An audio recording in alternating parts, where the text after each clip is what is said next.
This is good. This is very good. I can't ever do that with one hand. Be right back. I like these crosman. I don't think I've ever liked crosman this much. 19 grain ultra heavy. First off, paddy pad. Look at that.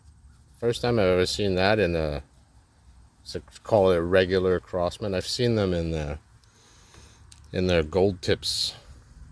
I think it's the only place I've ever seen a little pad in the crosman pellets. The shape is excellent. Okay, it's excellent.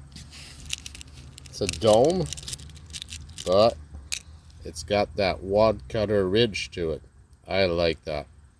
If that ridge is a good bore match for your rifle, then you're golden, because you won't get what I call a fishy pellet.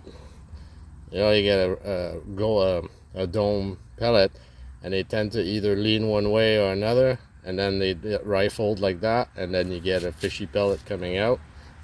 Didn't happen with these. At 10 meters, I was just shooting one hole, 5-shot group all together. And the crony I had, this 12 foot-pound beeman black panther. I cut the spring. It was too loud, and it was smoking all the time. Cut the spring from being about as long as the tube to being just in front of the trigger where it rests against, so I'd have like 2 coils of pre-tension, just enough so that it all functions regularly. And now it doesn't smoke anymore, and it's not so loud anymore. But here in Canada, I needed to shoot 500 FPS. That's why I've been researching these heavy pellets. So on the crony, 535 to 540. It's still a little hot, but if I want to responsibly take it out to public land or something like that, yeah, I would carry 19 grain ultra heavy, and I'd be super happy shooting them. 25 yards. The zero right now is at 10 meters on some wad cutters, but I was surprised that it was only this much difference at 25 yards. This 1 mil dot over if I want to just not touch anything. And 10 FPS drop. Well, there it is. I got 2 with lower FPS, and they were outside of the group. That's 1 inch. That's clean. These 2 I can live with, since they're doing me a favor.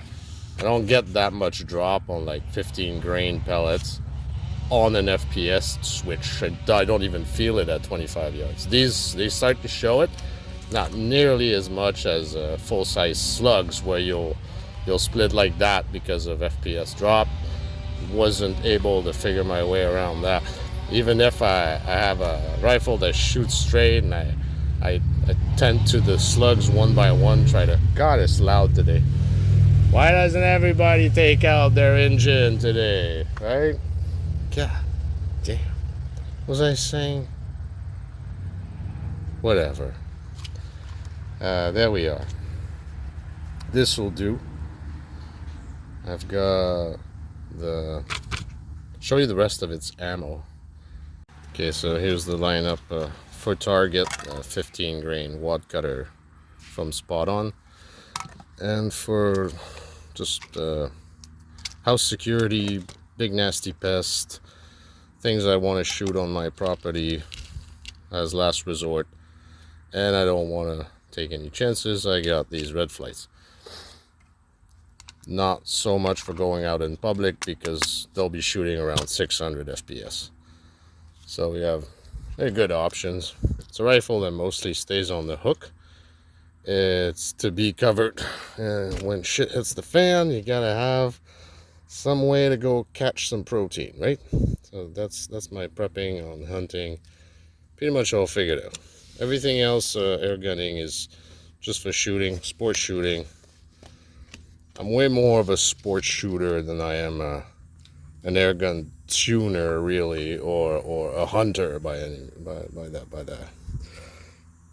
for that matter. But I like being ready. There we go. Good job. See you next time.